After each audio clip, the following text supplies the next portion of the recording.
Businesses do not exist to take care of people. They exist to extract money and provide something that the customer wants. The businesses that tell you that they are taking care of you are often the worst of the lot.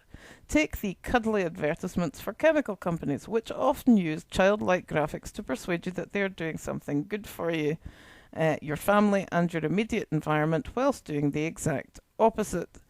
Until this point in global history, governments have been, with the exception of very unusual circumstances, bigger and in possession of better credit than businesses, and people have trusted them to take care of their welfare. TTIP and TIPP seek to reverse that. I foresee several developing nations collapsing entirely, jobs going to the ASEAN nations, whilst America and Europe become rather backward regions where most of the population exist at the mercy of the very few.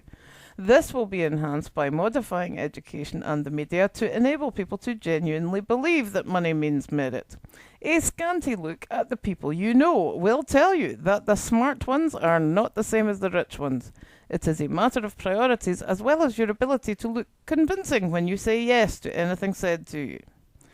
As I have mentioned in several previous articles, it is in your hands. You, as the consumer, could reverse this progress tomorrow if you stopped feeding the companies large enough to control governments. You probably won't do it. Why? Because you have a busy life, scraping your living from your employer who requires you to say yes in order to pay for the roof over your head, etc., etc.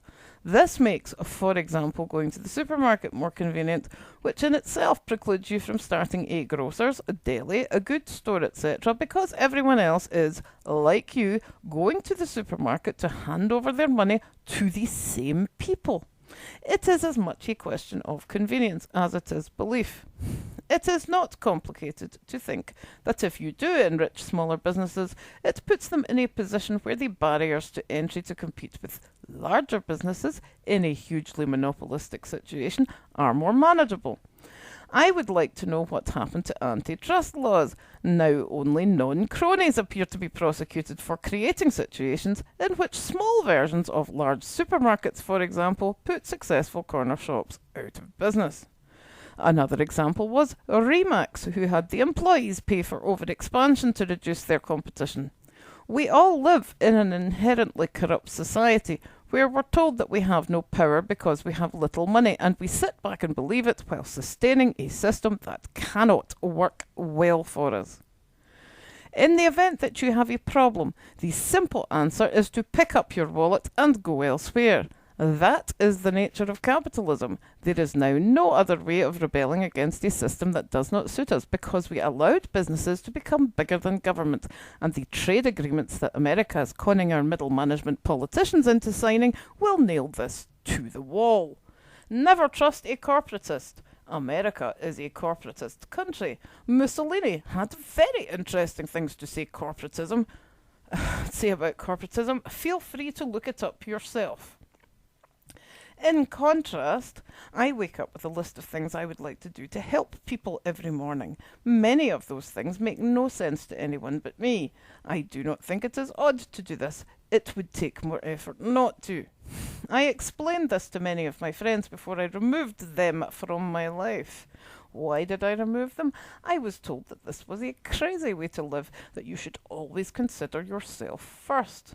When it comes to parting with my money, I understand this, but not when it comes to giving people what they actually want. What everyone, no matter how scatty, longs for is a sense of becoming what they dream of being. There is no shame in asking for what you want, however oddly this is presented. There is shame in rejecting what you want when it's offered to you. My personal system of responsibility is entirely different from someone who has other wishes for their children's future, or a new car, or their parents to be neatly tidied away, rather than free to make a mess, keep them awake, and generally tell them they are awful. My responsibility is to the soul. I think there should be more people like me, and less corporations who exist to take your money, your future opportunities, and those of your children for their own growth, in order to dictate the future of a declining planet. I am goddess of my own personal religion. I do not ask anyone to join it, but I do care to point out that my crazy, kind little niche is a lot more pleasant than the current future of the Western world. I do not play by the rules because the rules are wrong in the first place.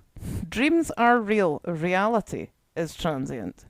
I plan to remain defiantly kind, even if it means my inability to tug my forelock or respect the cash means I will be financially poor.